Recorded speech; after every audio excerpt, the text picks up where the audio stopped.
I always said I can't date a liberal man because I'm not a lesbian. Me, when I think of a liberal man, I think of someone who's scrawny, who's weak, who's offended by everything, and is probably gay, to be honest. Like, bring back bullying. You deserve to be bullied for that. I just can't imagine my husband doing that. It's like, shut up. I'm coming out against toxic masculinity.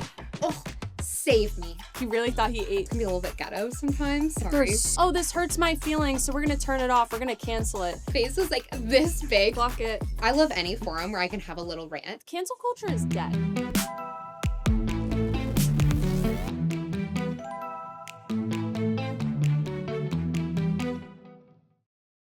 Hi, Sincerely Sisters, and welcome back to Sincerely American. We're so excited to have you guys back this week. It's been already such a fun journey with you guys, and I want to say this, I love when you guys post, like you guys in the car listening to our episode, or you have it on your TV while you're cooking dinner. I just love seeing our girls be posting what they're doing while watching us, and I think it's really funny. Well, I have to give a shout out to Isabel, my co-founder at the Conservatoire. Her boyfriend Carl. Oh my gosh, this is good. He sent me a video where he had on 50 laptops playing our episode, and he's getting those viewership numbers up, and I'm like, we love you, Carl. Yeah, we love that. That is a good man. He's a good man, Savannah. He's a good man, Savannah. I absolutely love it. We're going to get into this week's episode, of course. We have some great topics. I think we're covering a lot of different issues. And let me tell you, I love the questions you guys write in as well. You guys are killing it. So let's get into the episode. Okay. Okay, so let's just roll this clip with this TikTok so we can see it. This Jamie's about to cook with this, by the way. This came across my TikTok page a week ago, and I'm just I just had a very visceral response to it. So let's roll the clip.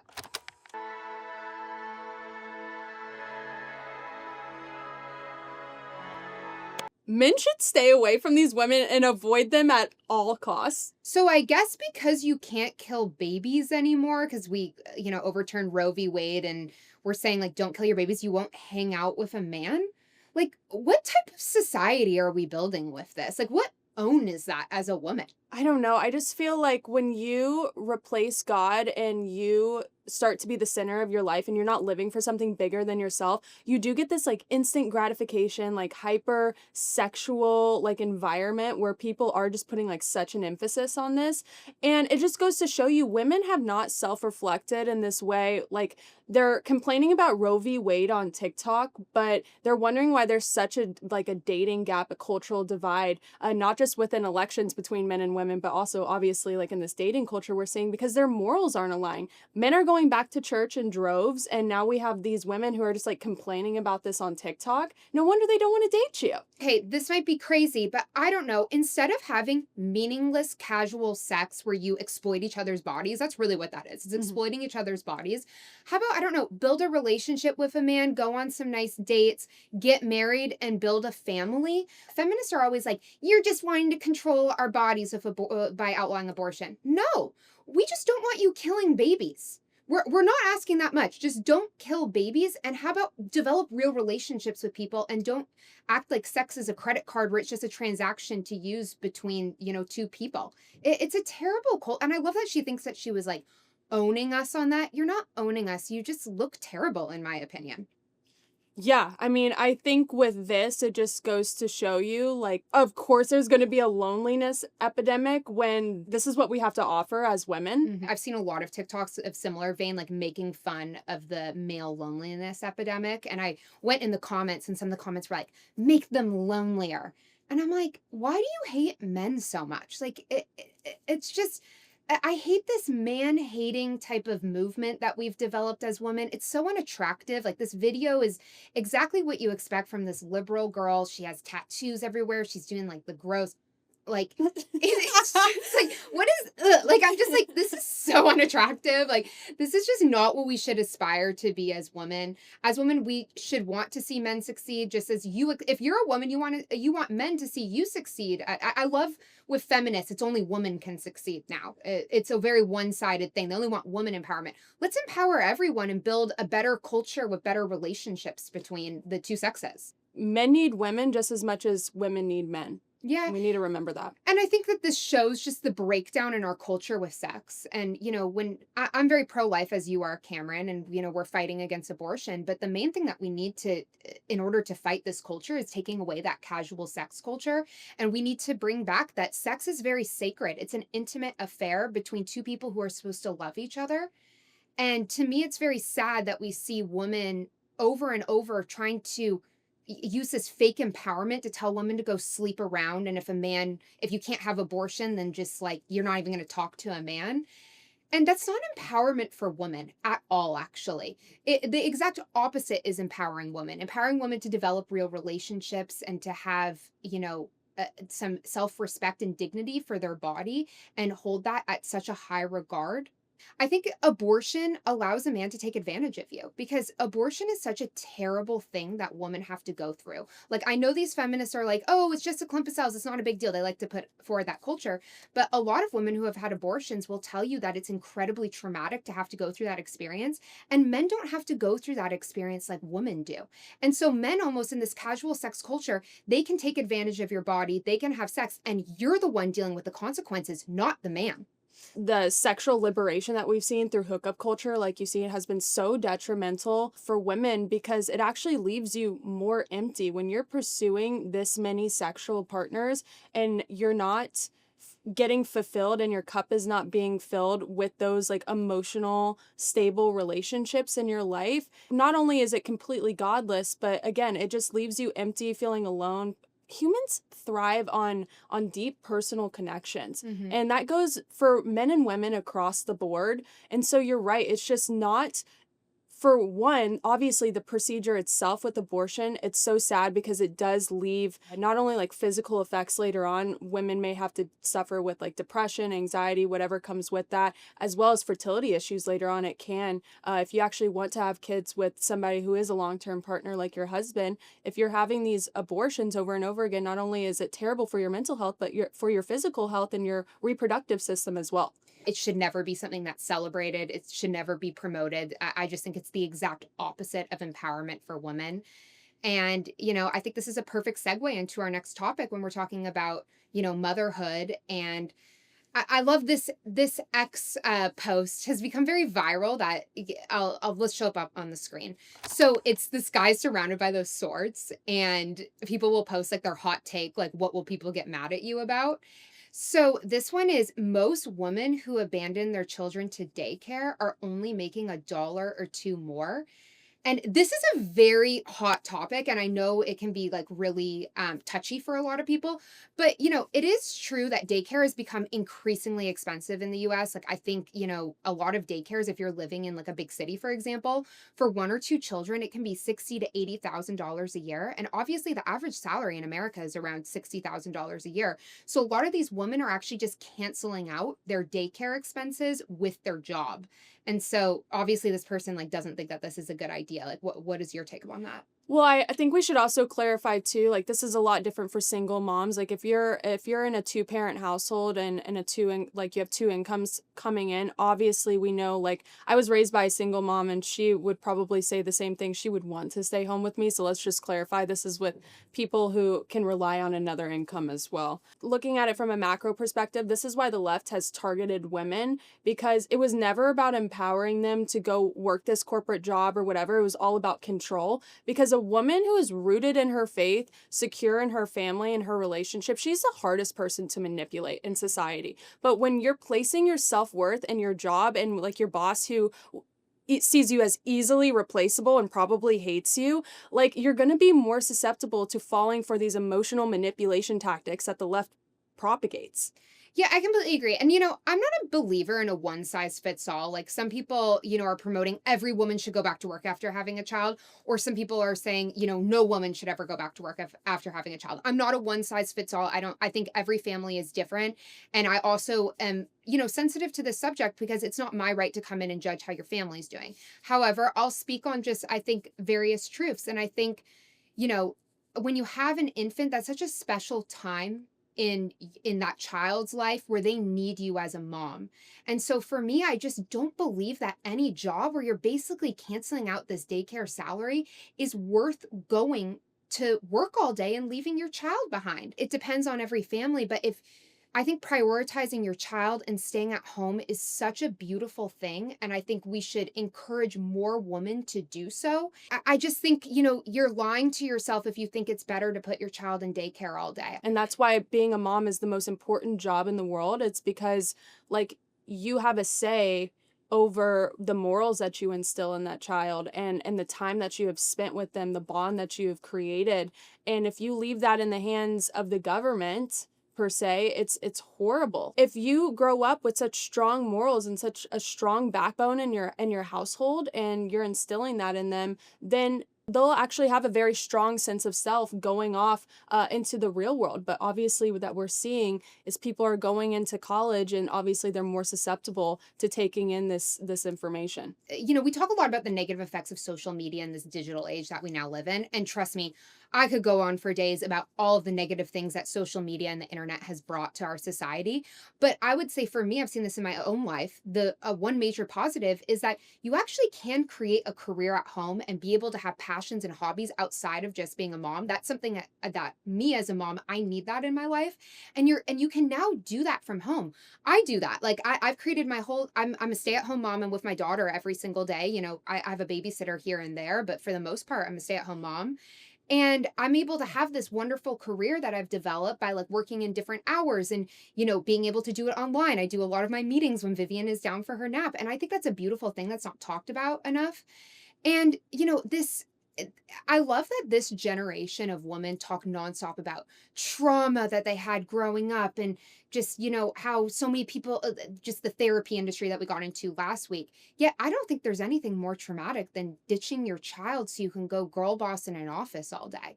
I think it's selfish. I'm being honest. I do. I think it's a selfish decision. And that is different from being a single mom where you are the sole provider and you have to do that. That's a sacrifice you have to make as a single mother.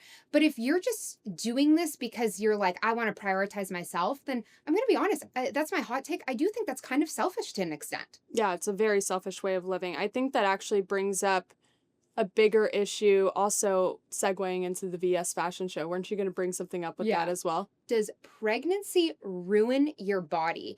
And I love this topic, Camryn, because I wanted to discuss the VS fashion show that obviously made a comeback last week. And I thought this was the perfect opportunity to do so. So let's put up the video. There's Candace Swanpool for our listening audience. She looks amazing and fantastic. And I don't know how many kids she's had, but she's definitely a mom. And I think she's in her late 30s. And just, wow, what an inspiration to like women who are, have had kids and are, in their 20s or 30s, just what you can be at, I think, 37 years old. It wasn't just her. They had Bahati walking. I think she has about 4 kids as well. You had Jasmine, who was actually pregnant while she was walking. But it's beautiful. I think people will instill this idea in your head that, you won't bounce back, or like your body, obviously we say that your body does change, but like they sit with this mentality of like, your body's going to change forever and you won't be as attractive, just to fearmonger and to convince you not to have children. I just feel like the society in general, we're settling for mediocrity. It's like,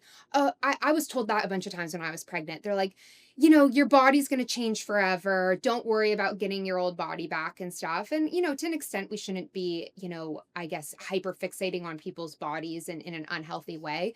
But I can, as someone who did go through pregnancy, and by the way, I gained 50 pounds when I was pregnant.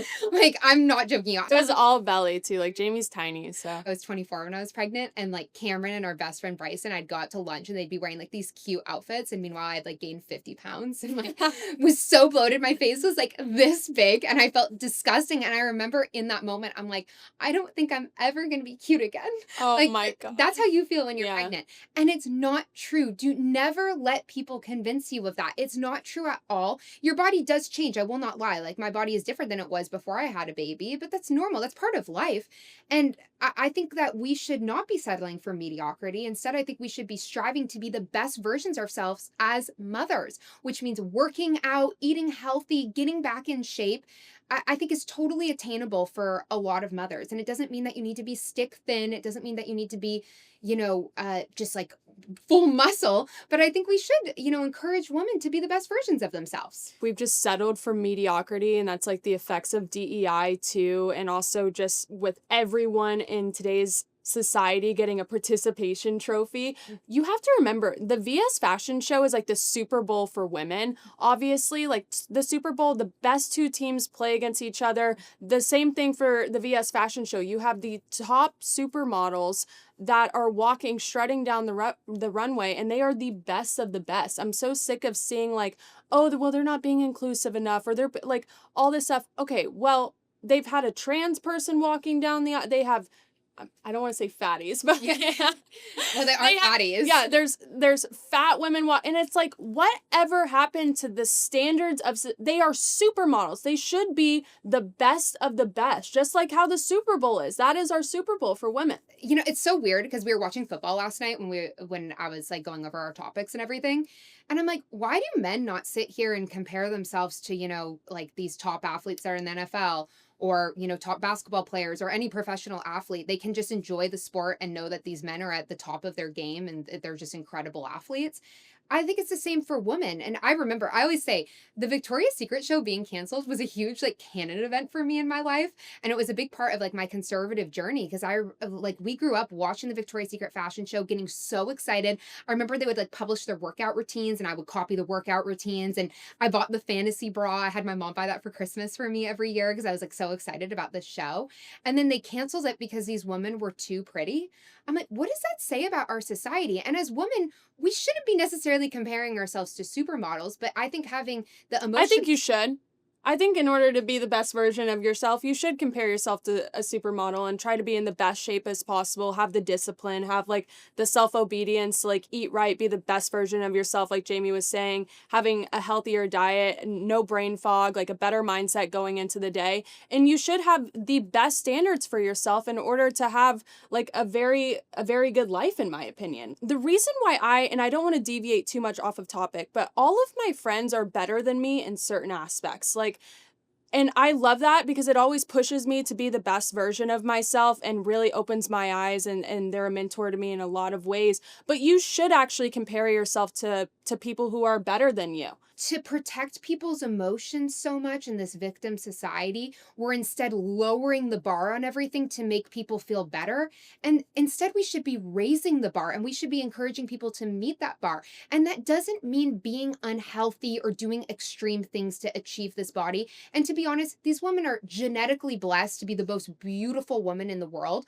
But for me, I took so much inspiration with their workout routines. I took inspiration with their hair and makeup that they did.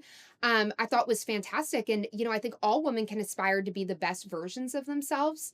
And I just think, it's such a disappointment that we can't have that as women anymore and that people don't have the emotional intelligence anymore to see, okay, this is a supermodel and her entire job is to be like the hottest woman in the world. And I know like personally in my life, I'm not going to be a supermodel, but that doesn't mean that I can't appreciate that beauty and aspire to be a better version of myself and to always be working on myself. Like, let's hold women to a higher standard, have a higher emotional intelligence on that. And don't like have this self-victim, like, oh my gosh, because this woman's skinnier and prettier than me, I have to tear her down. That's so anti-woman, in my opinion. We should be like celebrating these women who are just the pinnacle of beauty and womanhood in every single way. Well, it's because we live in a gluttonous society too. Sloth and gluttony, it's part of the 7 deadliest sins. And people just want to eat all day, sit on the couch and, not move their body, but then be told that they're beautiful. And it's like, no, that's not a beautiful way to live your life. A beautiful way to live your life is to eat clean and healthy and go work out and have your body be as beautiful as you can make it.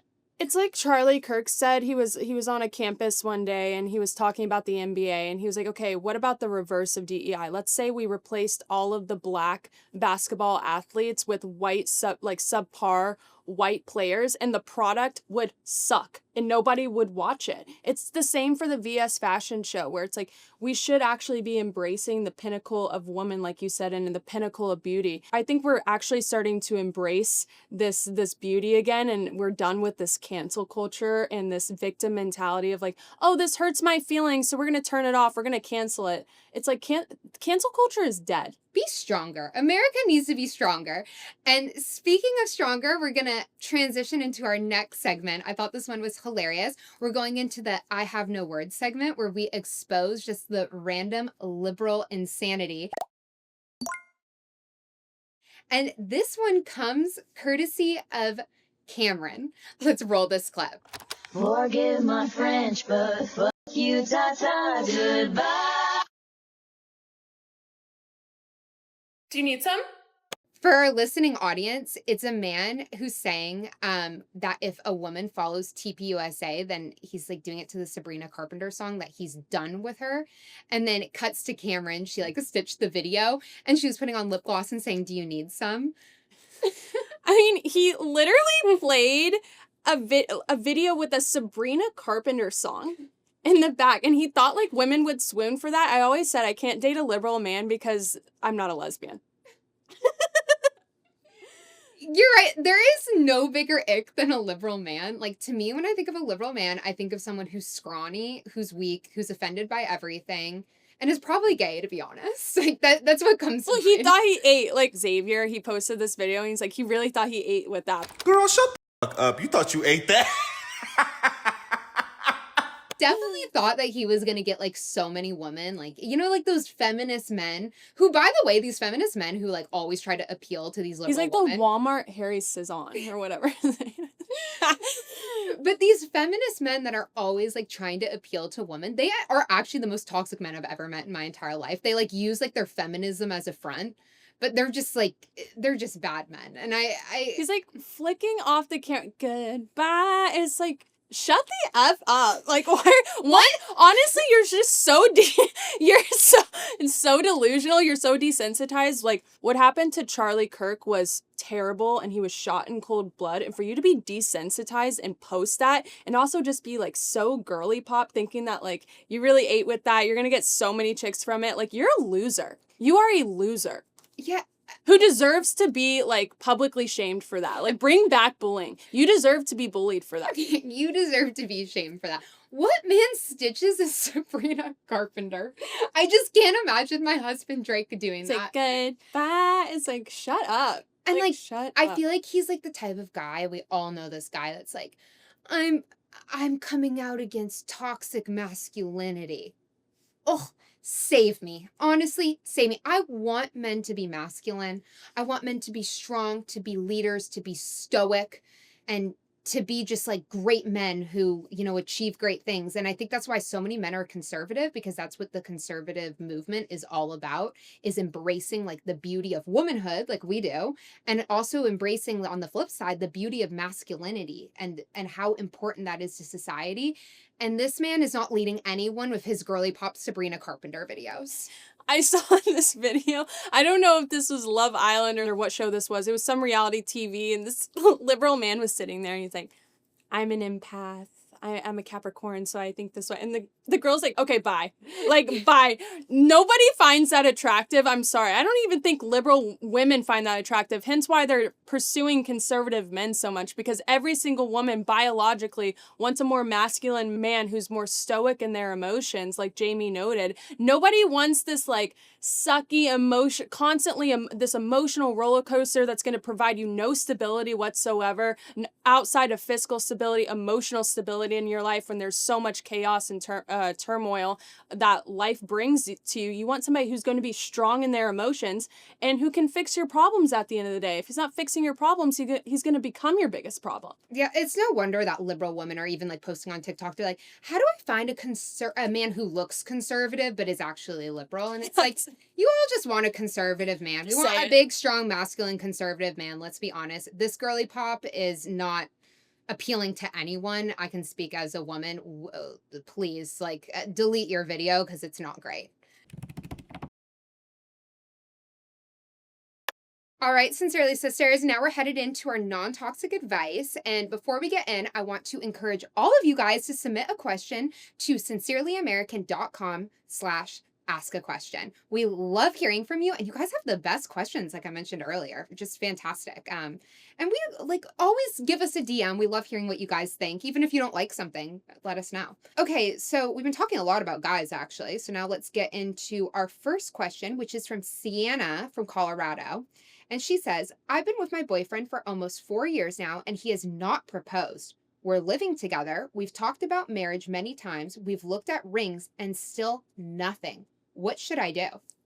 I think you should know when to grow with somebody, know when to forgive, know when to give those cues, but also have the self-respect and dignity to know when to also walk away from something that is not serving you anymore. Because I will say, you should want a man, and you deserve to have a man in your life who pursues you with a sense of urgency. Mm-hmm. High value men know what they want and they're not afraid to get it. Same with Jamie's husband, same with mine. They knew exactly what they wanted and they knew they had to lock it down immediately. Also self-reflect and ask, like, am I enabling this complacency? Because when you are living with a boyfriend like I have, and you're doing things, wifey things on a girlfriend's salary, you're not incentivizing him to propose to you. He may be coming home to a home that is clean. You're maybe doing his laundry. If you're giving your body, your time, your attention, your effort, and maybe even throwing in some money in there, here and there, or going 50-50, whatever you're doing, whatever your dynamic looks like, you are not incentivizing him to propose. You're making his life easier. Make him work for you.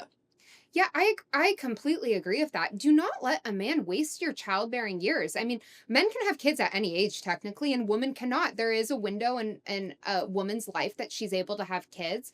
And so I think it is very scary when a man keeps leading you on and there's no commitment there, because you need to have that commitment, in my opinion. And I think that this is a bigger societal trend that I would love to like talk about, which is that people take boyfriend and girlfriend relationships and they almost treat it as marriage. And then on the opposite, there's such a dichotomy here. They treat marriage like it's no big deal, and divorce rates are at an all-time high. When you are in a boyfriend and girlfriend relationship, that is not marriage. You should not be doing that for honestly, this might be a really hot take, but if you've been dating for more than 2 years, it's like, are you guys going to get married, or are you not meant to be, and it's time to move to the next person, in my opinion. I don't understand 5-year plus relationships where you guys are living together, you're acting like you're married, but there's no real commitment there. That's such a common thing nowadays in society, that people take so long to get married. And I think it's either he locks you down now or you move on, to be honest. What is the thing? What is this? The trend? Yeah. Clock it. You deserve to be someone's dream girl. That is like my biggest piece of advice when you're dating is this the guy that is head over heels and he wants to marry and start a life with you? And that might not be every single man. If a man doesn't value your worth in that way, then I think move on. And I also think I think you should give him, if you put a lot of time into this relationship, give him the opportunity to propose. But I think it's a very natural role within a relationship that women are the ones that push their men along a little bit faster. Men can just easily, I think, get a little bit more complacent in a relationship. And it's like, I even view me as a wife, my job is to make sure that my husband, who I love so much and want to see him be the best version of himself, is that I'm the one that's a wife's role throughout all of human history, is to push their husband to be the best version of themselves. And so I would definitely put pressure on this relationship. And if you are not his dream girl, then find someone that you are their dream girl. Women are the neck and men are the head of the house. They are leading, but ultimately that woman is helping guide his decisions in the direction that he is going, and that is biblical. You are not a builder girl. You are a dream girl. I'm not saying you can't help him become the best version of himself, but you deserve to be pursued with urgency. I completely agree with that. Okay, headed to our next question. This is from Melanie from North Carolina. How do you move on from a past that you're not so proud of? I used to be more feminist, liberal, and wild. Now I have conservative values and feel almost like an imposter. I honestly think that this is normal, that you're going to feel this shame and this guilt when you're going through a major transformation like this, because the enemy is going to try to make you feel inferior. He doesn't try to attack things or people that he already has. He tries to attack people who are undergoing this major transformation that he's like ultimately losing to the righteous kingdom. And if he's placing these ideas of shame and guilt into your mind, that is completely normal. Just ask God for the strength to take those intrusive thoughts captive. Also, this would give you a stronger sense of self, in my opinion, because you're just owning that that was you, but that's not you anymore. And you can have the confidence knowing that and creating a better life for yourself in the future, one that doesn't emulate your past and you're constantly repeating the same mistakes that you made when you were younger. Everybody goes through it. Everybody has things. Yeah, I love this question because I want women to know that we are never here to shame you. What we want to do with Sincerely American is to empower women to be the best versions of themselves. And that means improving from your past. And I think the biggest takeaway I have is that Christianity is truly a faith rooted in love, forgiveness, and grace. And so I never want you to feel like an imposter here. I don't ever want you to feel alienated. I want you to know that we welcome you into this world that we have, and we want you to be a part of this movement. And I actually think some of the best advocates in the conservative movement, I even think of like Abby Johnson in the pro-life movement, for example. She is someone that's had an abortion, and now she's one of the most powerful advocates against abortion. So I think your testimony is a wonderful opportunity to share with other women about how you've made that evolution and how you've come back home to Jesus, and you're embracing these biblical values and embracing this traditional way of life. And I think that's so powerful. And I want you to know that we encourage you and we want you to be here, and never be ashamed of who you were in the past. Just be the best version of yourself today and for the future. God, I just love these questions. It's like so powerful. And I just love like talking to our girls. Well, and so many people relate to this too and have this. I had similar questions when I was younger. I wish people were addressing this more. Yeah. Yeah, I think it's great. This is my favorite section for that reason. Okay, let's go to Josie from California. She says, what are some things you would tell a single girl to look for in a future husband? This is a good one. This is a good one. I would look for maybe alignment in your worldviews. Pick compatibility over quote unquote chemistry with that person or quote unquote spark. Honestly, F a spark at this point. This is going to be the person who carries you through childbirth and the death of your parents and everything that comes with life that is hard, and you're going to face tribulations. And that person is going to pick you up at the end of the day. And this is one of the most, if not the most important decision you will ever make in your entire life. And to go off of that as well, I would also look inward and make sure that you are conducting yourself in a way where you're actually going to attract the type of man that you want pursuing you. And then also, when you get to that point where you have found that person, make sure obviously that your biblical views align, how you want to raise kids, and pick that compatibility component over that chemistry, that lust, and that, what do they call it, in that honeymoon phase. Yeah, I always think that there's 4 pillars to make a successful relationship. I think one, having values aligned, which obviously for a lot of women watching this podcast means that you're a conservative and a Christian. Having that values base is so important, especially when you're raising kids. And I think, a lot of people ask, like, can I date a liberal guy? And I would kind of, or a guy that's not Christian. And I think that there's going to be a lot of trials and tribulations that come with that. And I think having that foundation is very important. Next, I think it's very important to have a guy. I never would ever encourage anybody to marry for money. I think it's important, though, to have a guy who's ambitious and has that provider mindset, and will be able to take care of your family one day.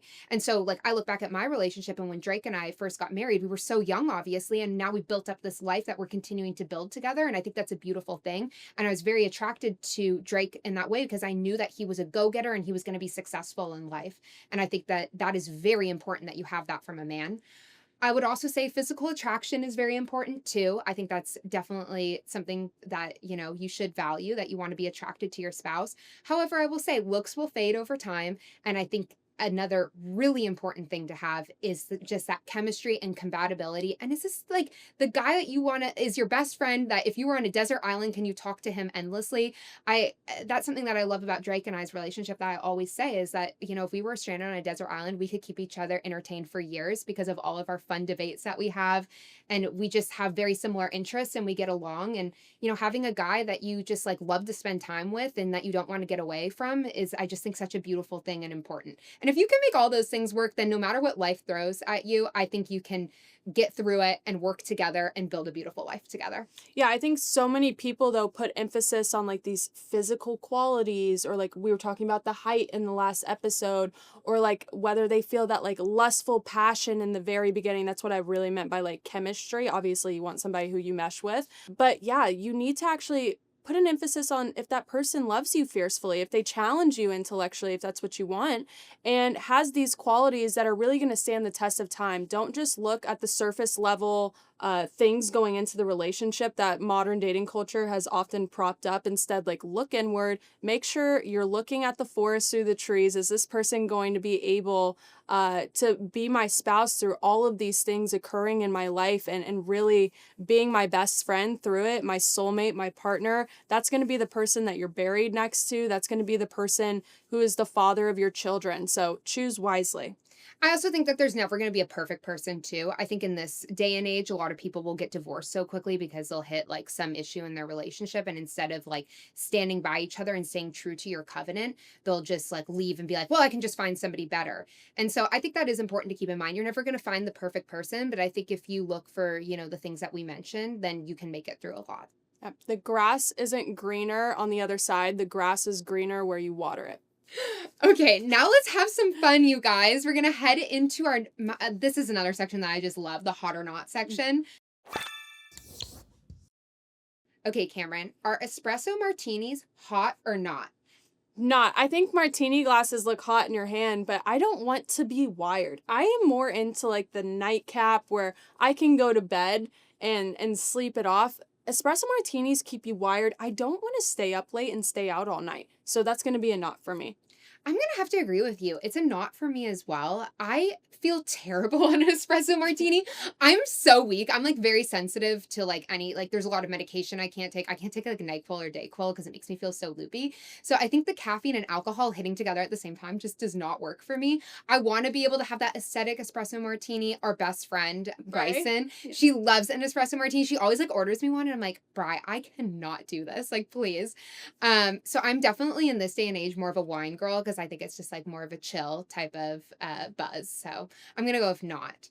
Okay, next, I know we're going to disagree with this, as you can see from our nails right now, but long nails. I'm going to go with hot. I know it's not trendy right now, but Jayme and I also have very different hands. Where she has very small, dainty hands, and so the short nails look very classy on her. I have long, I don't want to say I have man hands. I'm sorry, I need to like reel it in and lock it. Okay, hold on. It's a little hot in here. I have longer fingers, so I want to accentuate them with nails. And so I do think I have the in-between length where they're like more of a medium, not too long, not too short, right in the middle. But I've learned as I've gotten older what shape is best for me. Like square doesn't look good on me. So just finding what looks good for you, the shape, the colors, the color analysis, things like that, I think will change the game a lot. But okay, all in all, I'm going to go with long is hot. I'm going to go with not. I like a short, simple nail. I think that's just my type of vibe. I don't think I've ever done a nail. I think I did it one time and hated it. I also like feel like I can't type on anything. And I kind of feel like long nails can be a little bit ghetto sometimes. If they're super long. Yeah, if they're super long, like just not my vibe. Are you saying I'm ghetto, Jayme? Not at all. You are the opposite of ghetto. But this is awesome. I love any forum where I can have a little rant. I was at the nail salon yesterday and I'm like, there is nothing I hate more than going to the nail salon. One, it takes like 2 hours if you're getting a pedicure and manicure. And I'm like, this is just such a colossal waste of time.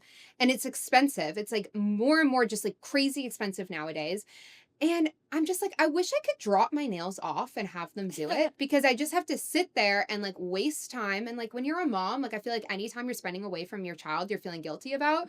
So I like to do that very intentionally. And I just hate going to the nail salon. And I also hate that my husband, I think, thinks it's like an enjoyable experience. Like, oh, you treated yourself to the nail salon. No, this is just what I have to do in order to be a woman because I can't have chipped nails and look disgusting.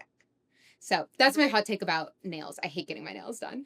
Okay, next, Canadian tuxedo. And for those of you who don't know, because Camryn was like, what is that, Jayme? Maybe because my family is Canadian, but that is the denim on denim look. Do you think that's hot or not? Yeah, I mean, I'm from Kentucky. I love the Western look. I love seeing the Pinterest photos of like the girls in Aspen with the denim on denim look with the fur hats or like the cashmere scarves on. I don't know. I think it's cute. I also follow like a lot of the bull rider wives too, and they always wear like a denim on denim look. And I'm like, I wish I could be as cool as you. I'm gonna go hot. I'm gonna go hot too. I love that for fall. I just love a denim on denim look. I like that it kind of embraces the very all-American look. And I think there's like a lot of really cute little denim sets right now. And so I'm totally into that. Okay, next one. Hot or not? Playing hard to get from a guy. Do you like that?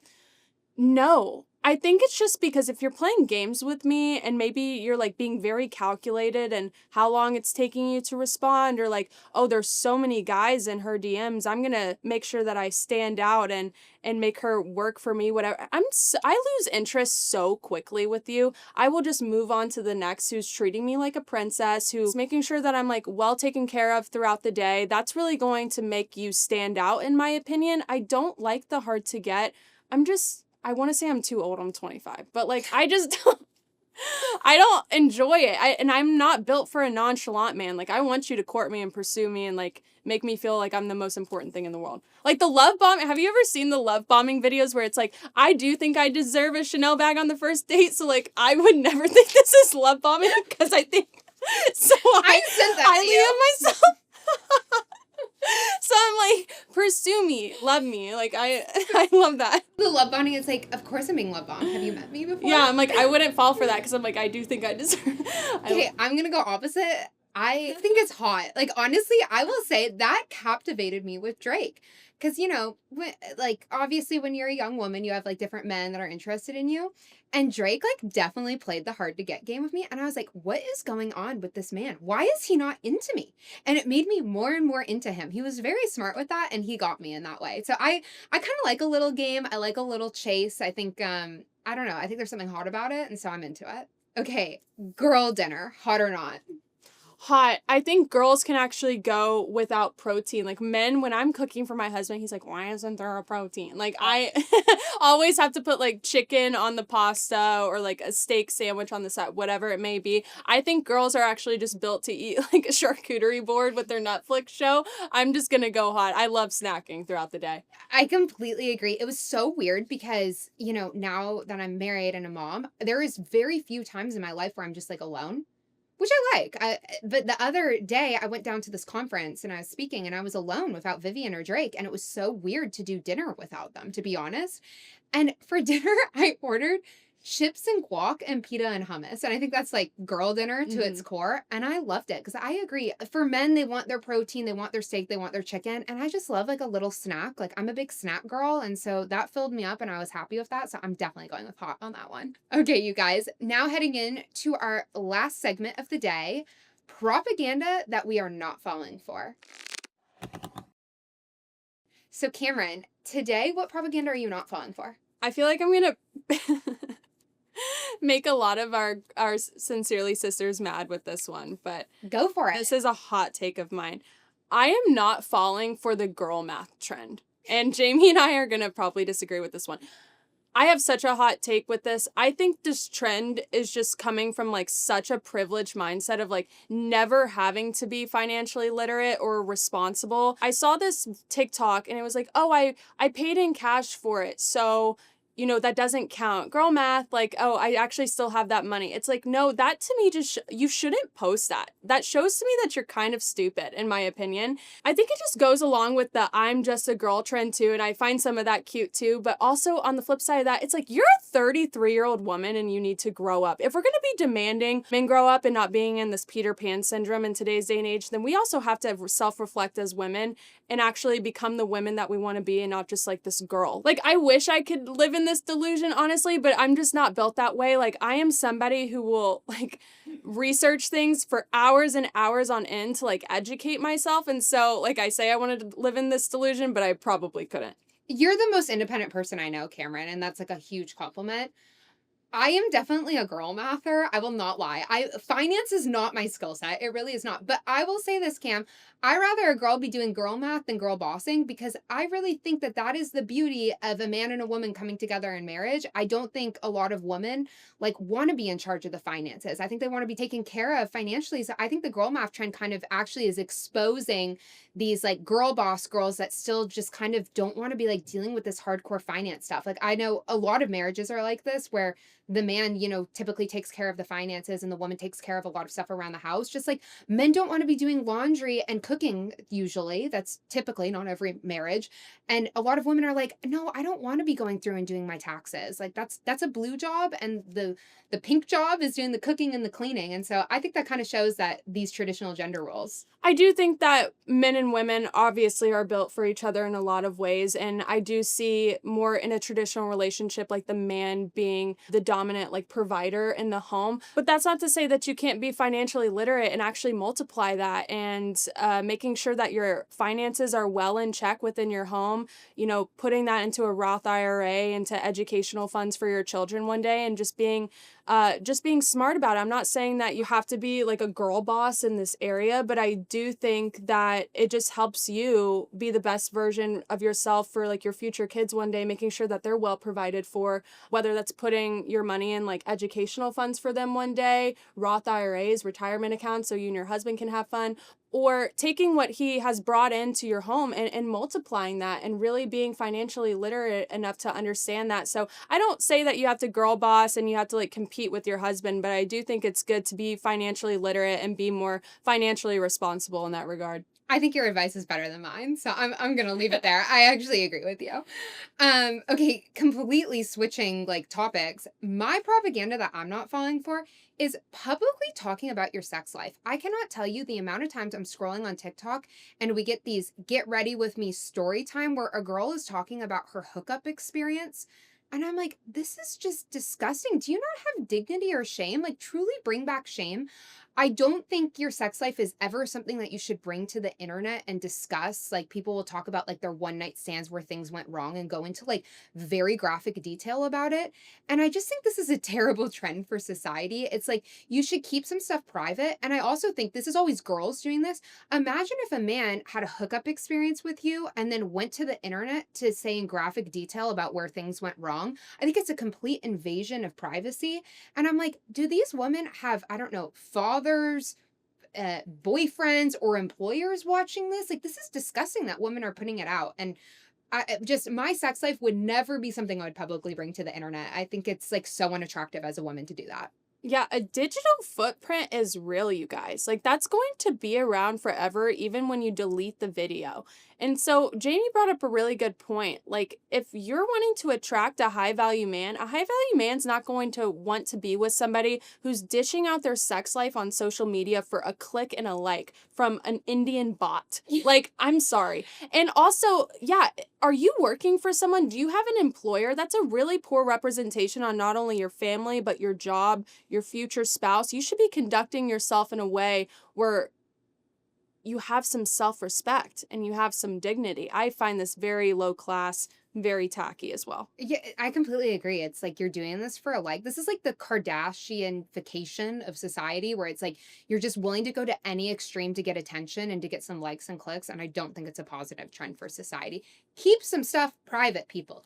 It's God. called intimacy for a reason. It's supposed to be between you two. Yeah, and that's not to say you can't like share if you're like girlfriends at brunch here and there, like a funny story or whatever. That's different than like taking to TikTok and putting it out to millions of people about like your one night stand. Oh, like okay, anyway, Camryn, what is the propaganda that you are falling for this week?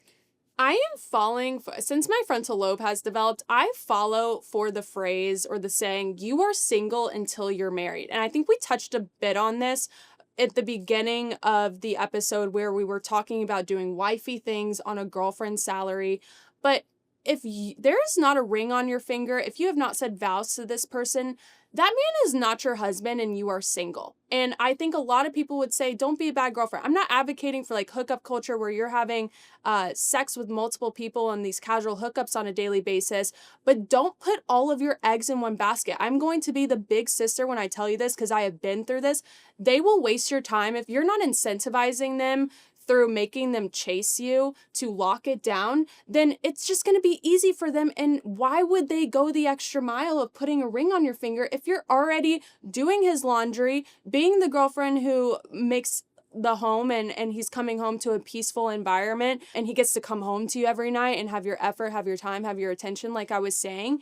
And it's just not sustainable long term because he's going to get comfortable with you. You're not giving him any incentive to lock it down. And so I do think that you're single. I do think you should pursue other options, go on date, have people court you, because somebody will in turn be serious about you and you will be their dream girl and they will want to lock it down. I told my husband, I will be your wife, but I will not be your girlfriend. That is what I said to him, and he locked it down immediately and we got married, and that was the best decision in my life that I ever made. But there was a time before that where people would waste my time, but then I had to self-reflect and I was like, am I actually enabling this complacency? And so I do think you are single until you are married. When you are married, you have different responsibilities as a wife and as a partner. You have to put that person first. You have to put your future family first and make those sacrifices. When you're single, you don't. That person is not your husband. Stop treating him like your husband. I completely agree. And by the way, this is actually a very traditional take because people used to go through a courting phase, get engaged and get married much quicker than we do nowadays. And I agree, people are putting way too much emphasis on a girlfriend-boyfriend role. And this is how I always explain it. And I think this is actually, if you go back, this is a very traditional mindset. When you're dating, I don't think you should cheat on your boyfriend at all. I'm not saying that. But the door is open where if you end up meeting someone that you like more, you have every right to be able to move to that person. You do not have that commitment with that person. And so I say that the door becomes completely closed once you get a ring on your finger, and once you're proposed to and you're engaged, that's when the door is closed and you never think of another person again, and you have that covenant under marriage. That is actually the traditional way. And like I said earlier, it's almost a reverse where people treat a girlfriend-boyfriend relationship like they're married, date for 5 years, and then people get married and throw that away in 1 minute when things get hard of divorce. I have the complete opposite approach. So that is propaganda that I am falling for. Yeah, when you're filling out anything at the doctor's office or your taxes or any online form, and if you're not married, you're checking single. And That's true. And also, Jayme would say, I'm not advocating for you to be a bad girlfriend. I kind of am in a sense. I know that's a hot take. I'm not saying like go out there and participate in hookup culture. We are obviously advocates against that. Do not put your eggs in one basket though. Let these men, if that man is not going to lock you down and see you as like such a serious component of his future family and wants you to be the mother of his children, wants to carry you through hardship and through like the best moments of your life and experience that together, and he just wants to sit around and like not pursue you with urgency, that man is just not your husband, in my opinion. You have every single right to be courted by a man who wants to love you in the way that you deserve. Amen. Okay, totally different vein of thought. The propaganda that I am falling for this week is tracking flights.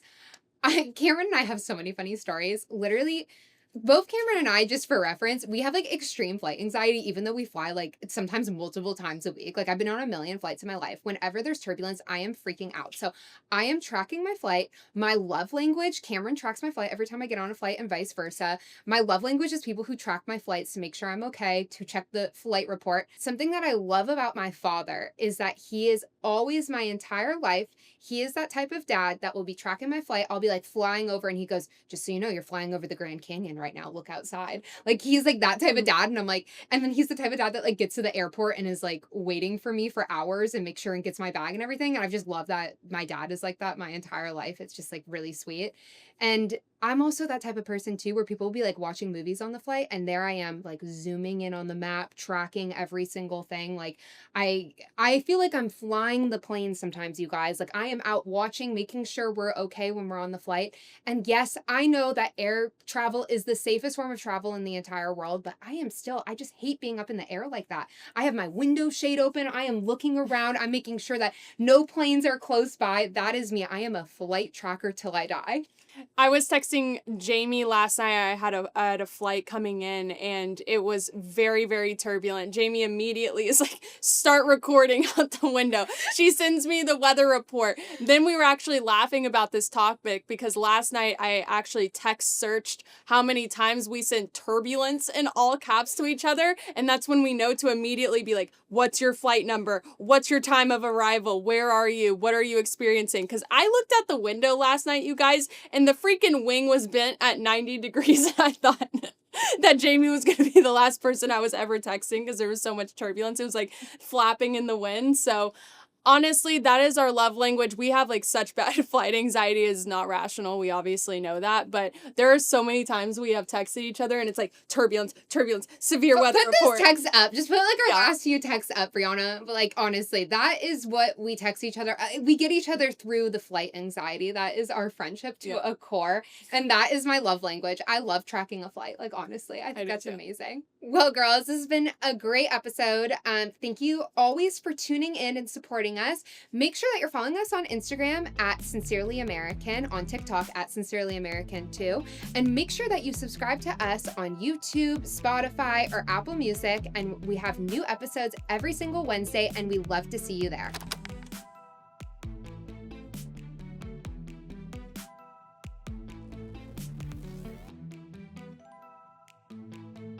We'll see you every Wednesday.